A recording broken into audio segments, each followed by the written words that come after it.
Hello guys, uyu munsi ngiye kubereka uburyo abantu bazajya bagusaba uburenganzira mbere y'uko bakwadinga mu magroupe ya WhatsApp.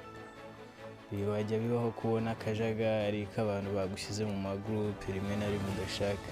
Uyu munsi ngiye kukwereka uburyo bazajya bagusaba uburenganzira. Ikintu cya mbere, urabanza ugafungura WhatsApp yawe nk'ibisanzwe, hanyuma uri kubona hano hejuru mu nguni mu kuboko kw'iburyo ahantu hari utudomo dutatu, ugakandaho, wamara gukandaho ukaza kuri settings.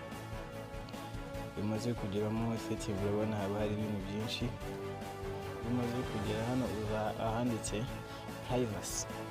Wamara kugera muri privacy ubikandaho, urabona harimo last online profile photo about. Wowe uramanuka ukaza hano hepfo kuri groups.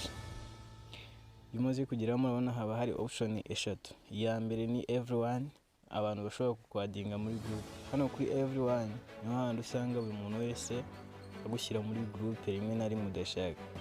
Hano kuri my contact bivuze ko abantu bose ufitiye contact usevinze nimero zabo bashobora kukwadinga muri group cyangwa n'undi muntu wari wese.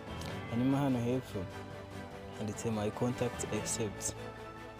Ahangaha niho ukanda, urabona ngiye yari isanzwe iriho, ni ukuvuga ngo ahangaha ni hahandi abantu bose ufite ugomba guhitamo abagomba kukwadinga muri group. Rero my contacts except wowe uraza ugakanda hano hejuru, abana mu nguni hari uturongo dutatu.